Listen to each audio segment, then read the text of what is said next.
In front of me right now, I've got a very, very special person, man. Been watching his career for a while now.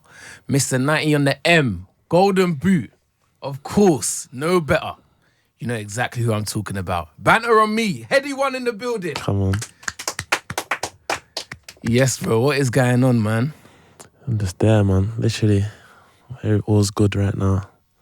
Yeah, it's proper. All the energy is correct. What are we saying, album or mixtape? Mixtape. Mixtape, oh, why not album? We're working, innit? Okay. We're working, so yeah. That's just the stage that we're at now. The last time I spoke to you was when you did Homegrown live, but we ain't actually done this proper sit down. Yeah. And I feel like there's so much history to talk about. But for you, let's say No Better Times, that's the beginning of last year. Yeah. How did that change everything for you? No Better was a very, very popular song and that. And yeah, it was just going off literally everywhere. So, like, I had a lot of shows. Last year it was crazy. Last year it got a bit hectic, and obviously I was releasing all over the summer as well. I dropped my second mixtape, 1, 2. So yeah, it was a busy year. Just knowing that all kind of triggered from No Better. And obviously some of the previous songs before that, Golden Boot, but yeah, it was just all good momentum. And yeah, it went through nicely. I think 90 on the M, yeah, is one of the songs I find so funny. Because how can you start speaking true and then just cut it off? What happened there, man? You know, it is, I just kept it natural, and I was in the studio and trying speaking a tune and that, but I didn't know how to carry it on. Yeah, it weren't flowing like that. So I thought I might as well just make them know. So I just said, I can't speak it too tough. I carried on the verse. So yeah. Talk to me about the early days, because you've been rapping for time. Like, you can go back, you can watch on YouTube. But when you first started, was it like, I'm looking to do this as my career, or was you literally just rapping as a hobby? No, it was just nothing too serious. When I first started like doing videos and that, it was just more just a hobby, and yeah, just like a random thing still, really and truly, yeah. I've been following your headline shows as well. Village Underground, that one I think I'll always remember, because you had like a choir. Choir. Imagine coming to a Headie one headline show and you're being met with the choir. I said, nah, this guy's different, man.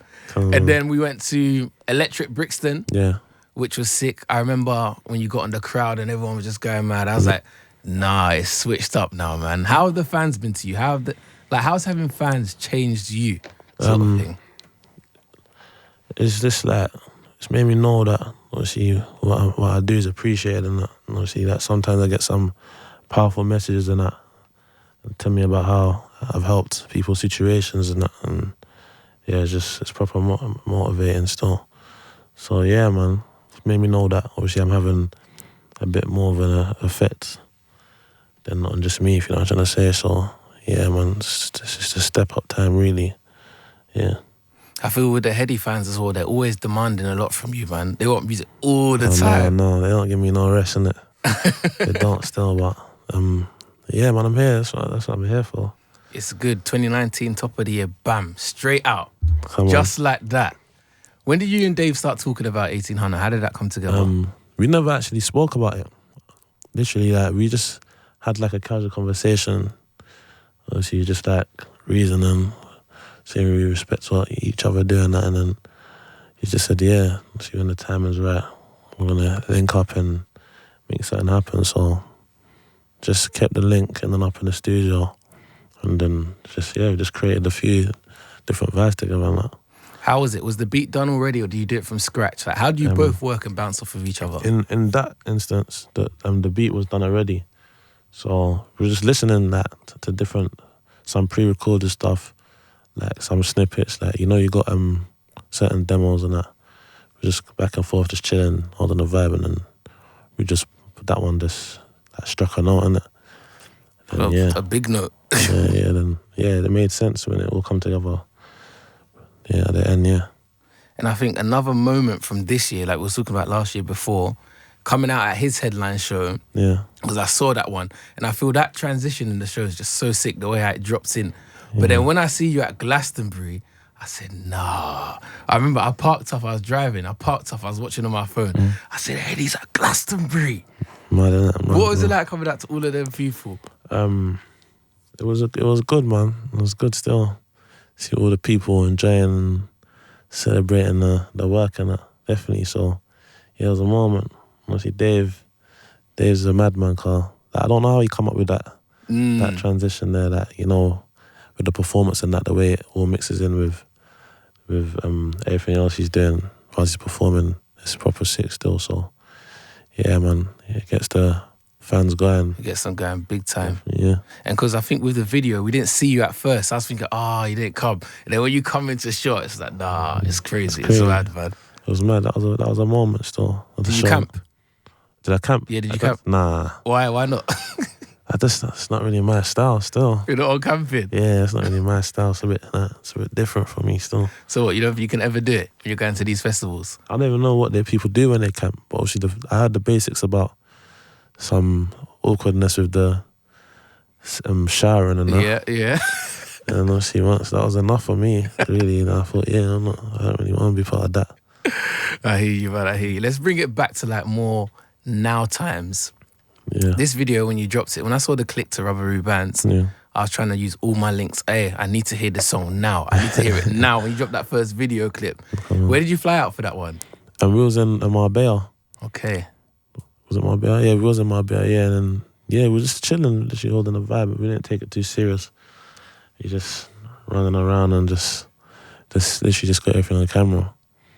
And yeah, that's why I feel like that video was different. And yeah, it's one of my favourite videos, definitely. One of your favourite ones that you've done? Cause it was fun making it, innit? It was fun making it. What's it like being away with all of the mandem as well? It's a vibe, man. Sometimes we just sit by a nice view and then we conversate and we say, yeah, this is alright. We could do with a bit more of this and that. So, I know you're hitting up the strip as well. You must be partying nighttime. Or do you just try to keep it, have the house parties and that? It is. Obviously, more recently, I've been going out a lot, but it's all work, innit? Like, I'm not a guy that would just go out for no reason, if you know what I'm trying to say. Like, it's more time on occasion or celebration but obviously that's been happening for work a lot more now, innit? So obviously we're just killing two birds with one stone. I mean, you don't really mind it. Yeah. How do you find the industry since you've come in? And when would you say you've been in proper? From what point would you say, okay, I've been part of this music industry properly? Well, I don't even know, I don't even know. Literally, it's been one step at a time. Like, obviously, I've got a few people that I connected with from kind of early. And then, I just kept the link. And then, we just stayed working and keep the energy good and just follow through with energies and literally don't really complicate things too much. Just keep it all natural and that. I see you coming iced out as well, man. Looking everything shining. Should have told me I would have put my sunglasses in that. What's your most expensive habit? What takes most of your money? What's your guilty thing? I've got to buy it. Tracksuits. Tracksuits? Yeah. No way. How many are you getting through? How many reckon you bought this year? I don't know. This year, I don't know, man. I just count, but it's just something. When I see a tracksuit and I like it, I'll just buy it, innit? Okay, all right. Let's say your top three. Tracksuits is one. Tracksuits. Probably tracksuits again. Just tracksuits, really. I get a lot of footwear and that, trainers and that, but not as much as tracksuits though. Really? Tracksuits, I just go over the top still. It makes sense you being on Kenny's track then. That's what I'm saying. That was a real tracksuit business guy. Come on. Talk to me. Music and road. How long has this been taken to put together? We've been working on it for a little while. So when I first started recording, it was probably towards sometime last year. Yeah, and obviously we just going step by step and experimenting and obviously trying out new things and obviously also outside of music just moving forward at the same time, and I feel like that's why this is one of my favourite projects that I've done, because it's gone alongside just normal day-to-day life as well, if you know what I'm saying. See the stories kind of show through and that. 100%. When did you think of the concept? Was it along the way or before you set out? It's I'm going to make this tape? Because me listening to it, like, I love concepts and conceptual stuff. So it's sick to listen to hear the stories. You can almost see the transition in your life of what you're saying. Yeah. Did you think of the concept from the jump, or did it come along with the process? Obviously, I had a fair idea in the beginning, but obviously it kind of come along with the process as well. Just like, obviously, I feel like over that phase I was recording, that's kind of like the place I was in. Obviously the transition and that. And then, yeah, so there was a lot going on and it was working at the same time. So, yeah, literally as everything was going on outside of the music, It just made sense. it just made sense with the music as well. Got the big boy tattoo as well. Did it not hurt? Yeah, it hurt. I'm not even gonna lie. It did. Are you someone have you got a lot, or? I got quite a few. I've lost count now. I think I got like 10 or 9. Oh, for real? Yeah, I got quite a few. That's one pain I don't think I'm ever ready for, you know? Nah, you won't ever be ready for it. But obviously, once it's done, innit? Mm-hmm. So yeah, it's painful, but I just end up going back. You started off the tape mad strong. Music and Road, that's the first track, yeah? Yeah. I love it because it's bare open and honest. You're literally just speaking your truth. What are some of the stuff that you had to grow with, if that makes sense, along the process? Because you said you focused about growth, made some decisions about your life. What are some of the key things that you grew with? You mean right over the last year? Yeah, over the last year, let's say. Yeah, it's just like, obviously I came to like a realization that, like, obviously I've always been like this before, but I just thought I'm gonna take off all the sugar and that. You know what I'm trying to say? Well, I don't really mind if it sounds bitter, you know what I'm trying to say, and just keep it as raw as possible, down to the T. And literally, then obviously when I was going along with time, when I was doing that, yeah, that's how I just went through each track really more time. That was the base of what I was basically doing. And yeah.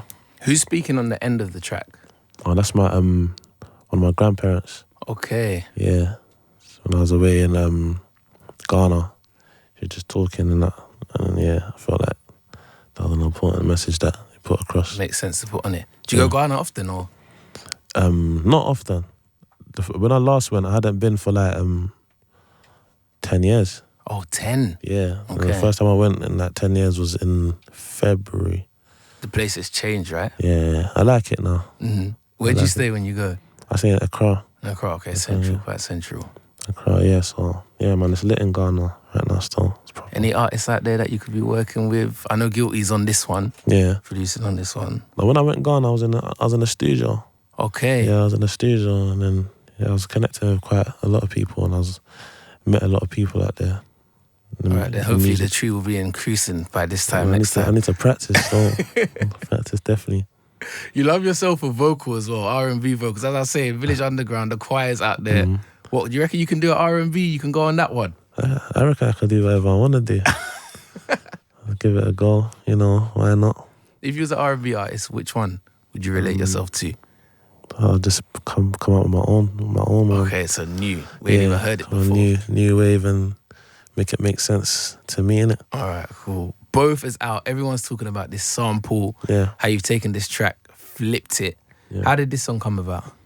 Quite early when I started recording the mixtape, I was in the studio with the producers and that, and obviously I'm a guy that kind of likes certain sounds and that. I like weird stuff that people won't really think of and that. So obviously we was just having a talk and that. And we ended up back in the studio again, and then they just played it to me after the first talk that we had, innit? Okay, so they're sort of getting an eye for your mind sort of thing, or you're out where you like music, and then they played you this. Yeah, literally but in the beginning it was kind of like just based on the sample, if you know what I'm trying to say. But obviously I liked it and that, and then we just took the ideas further from there. So you think this is one of your best videos? What do you reckon? Yeah. I think this probably is my best video. Of the concept. Mm-hmm. Definitely. I'm seeing you do roll neck and that. France must have influenced you a little bit, that fashion week and that. No, France was lit still.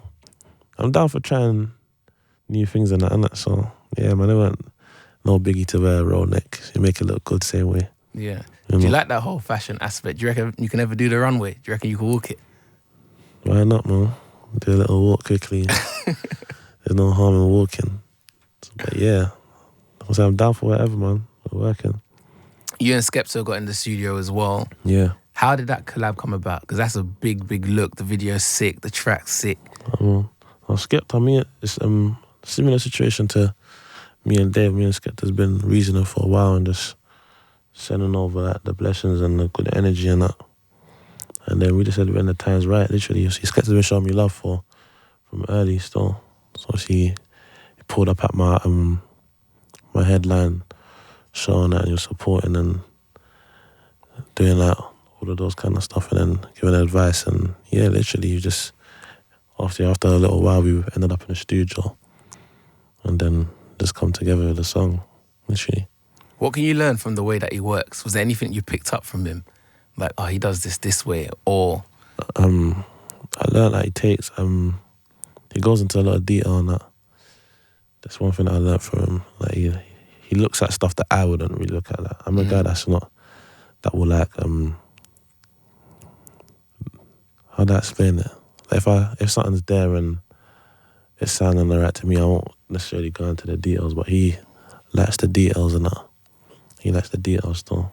So you go proper into the track and stuff. Yeah. And then when do you guys link up for the video? Was it a quick turnaround? I always wonder, how does that work, especially when everyone's got such busy schedules? I know. It's just the calendar. Obviously, my managers, they made me get a calendar on my phone, innit? And since then, life's been a bit different now. Yeah, it makes it much easier. You just literally got a calendar and you just look. Just waking up looking at, okay, what am I doing today? Yeah, what am I doing today? Or let's say, you got a busy week, what am I doing this week or next week or the week after? And then obviously that's how they get the schedules and so yeah, it works. It always works nicely. Not really too complicated. Okay.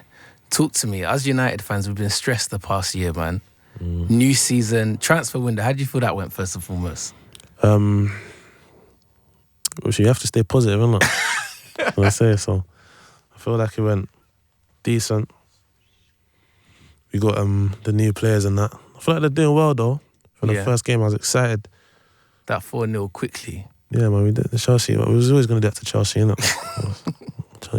We always deal with Chelsea a bit dirty, but second game, obviously a bit of a mishap, with a penalty and that.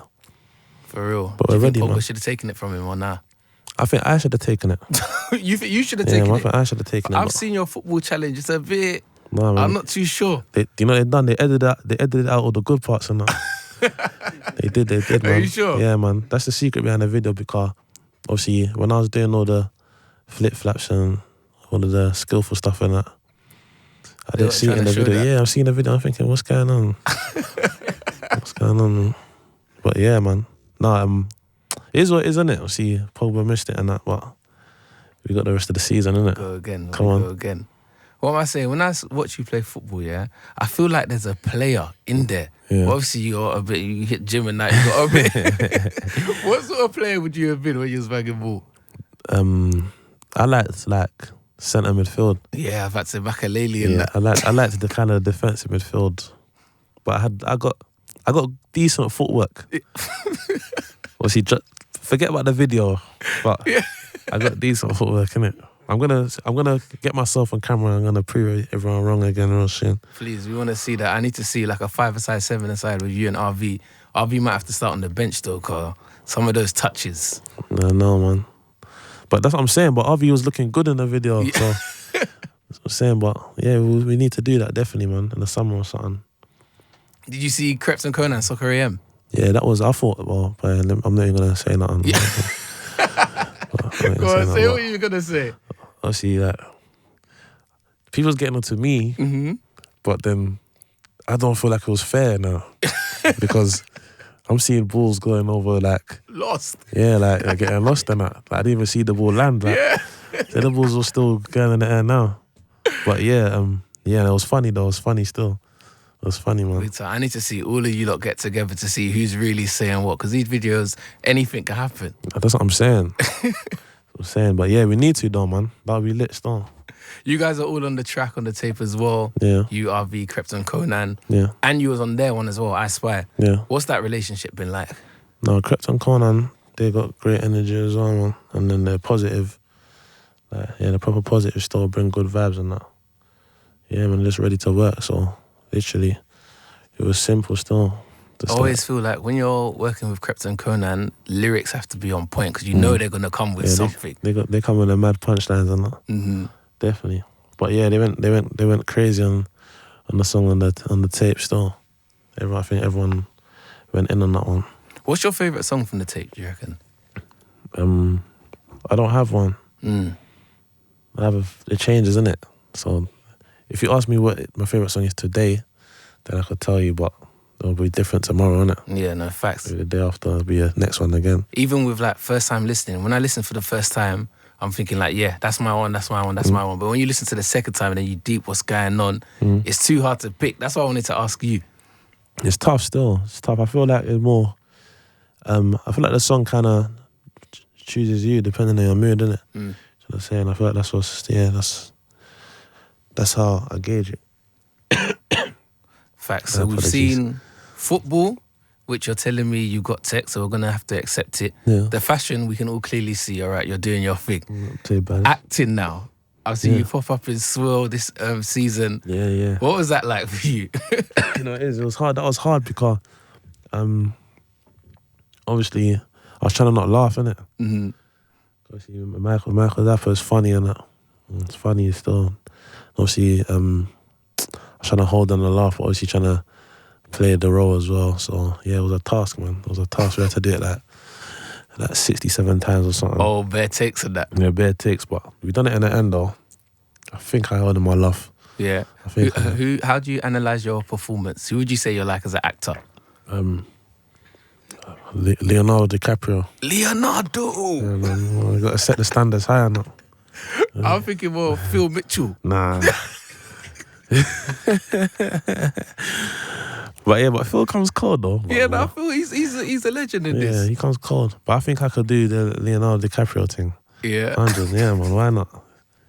So you could act in them action movies and stuff. Yeah, right. If they done like a re-release of Titanic or something, I think I can make it happen still. 100. Hey, if anyone's a videographer, film producer, you're listening to this, we need to make this happen. Headie says he wants the Titanic remake. Yeah, well, you man. might have to do your own version, you know. You shouldn't give me these ideas, you know. You're gonna see something crazy come out soon. But why not though? A little spin on it, a little urban version and that. That'll be lit still.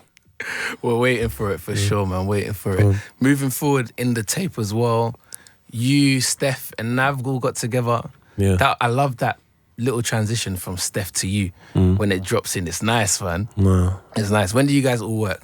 Literally, I linked up with Steph, and then we was in a studio, and we was just trying a lot of different things as well, like just vibing and that. And then she just got the idea that we just literally go back to back, innit? Which I felt like was different. And then yeah, we just done it, and it come through cold, literally. And then we was just speaking about who could bring the wave, and then obviously Nav came up, and there we had the song. And that was the first time the three of you worked together? First time you worked with Steph and Nav? Or? Yeah, first time I worked with Steph and Nav. Yeah. And it's come on a sweet one. You have Home in there as well. Yeah. Hitting them one for the ladies and stuff. So what's the most romantic thing you've ever done for a lady? I I know there's something because you're creative. That's a tough one still. So I don't know. See, my definition of romantic and the lady's definition of romantic might be a little bit different. So yeah, I don't know. I don't want to embarrass myself. What's your definition then? Because everyone's allowed their definition. Obviously that. It's a tough one still. That's a tough one still. Don't know, man. You know, just stay spontaneous and keep pulling things out the sleeve and that. But so I don't think I'm doing too bad. Yeah. It always works out in the end, so I must be doing something right. Because I'm seeing all Travis Scott is all filling Kylie's floor with roses and all of that. Is that you? Or nah? Nah, that's not me still. Because I know he's going to clean up the roses after. And then, yeah, man, it's just like, there's nowhere to walk in that. There's bare stuff going on. Bare stuff going on. I hear you, man. What's been your favourite part of the whole journey so far? My favourite part is just like just seeing the progress and that step by step. That's definitely my favourite part. Yeah, I like progression and obviously staying positive, and when I see that come together hand in hand, then that's when I get that realization from time to time. That's my favourite part. Okay. Making the family proud as well. I see some of the family at the shows as well. You talk about it on the tape. Yeah. That must be a nice feeling, man. No, it is, man. It is still. See, it ain't always been like that, so it's a nice feeling, definitely. Yeah. And they must hear you on the radio, see you at the shows as well. Yeah. What did they say to you? They always like give over good advice on that, and they're supportive in that. So yeah, man, it's love still. They show the love and So the tape is out right now. Music on Road mixtape, not an album. Tour soon as well. Very soon, yeah. How many dates do we have on this tour? I think we got 13, 12 around. I forgot that one of those ones. Yeah. Up and down the country. Where's your favourite place to go outside of London? Right now it's Dublin. Dublin? Yeah, right now it's Dublin. Why so? The last couple of times I've been Dublin, it was lit. And they got good energy and that. Literally that. Yeah, they're just lit, man. They vibe like with the songs and that. And they just enjoy like music, innit? Separately from everything else, and I feel like when I perform over there, it's always a good vibe, innit? What about to travel? Because I hear a lot of the different places you're going to in the music. Travelling wise, where do you like to go outside of England? In general, not even just performing. I like Paris, France. That's one of my favourite places. For shopping and that. Mm-hmm. I like shopping in Paris and just chilling. Like the vibe is good over there, all the views and that. Where else I've been? I like Venice as well. Okay. Venice is nice and relaxing. All the water and that. No noise like that. Everything's kind of just laid back and You're quiet. a calm guy. You like the calmer side of life. Yeah, I like to rest my mind and that a lot. So yeah, Venice, Switzerland, a lot of places. Yeah, there's a few places. Dubai. Yeah, man, there's a few places that I like. Okay, I hear you, man. And in November 10th, I believe, we're back to the headline in London. Yeah. Brixton O2 Academy. Yeah. Is this your biggest solo show? That's my biggest solo show. Yeah. The headline, yeah. What can we expect when we come to the Headie 1 headline show? You can expect some madness, isn't it? See, if you've been to my shows before, it's just that, but on a bigger scale, really, and much more. But yeah, man, I reckon you don't want to miss that one out. Still, Okay. Don't think you would still. Say no more. Headie 1 in the building. Thank you very much for coming in. Come on. Music on Road out now. Out now. What's your last words for the people? Music around. Headie 1, everyone. Come on.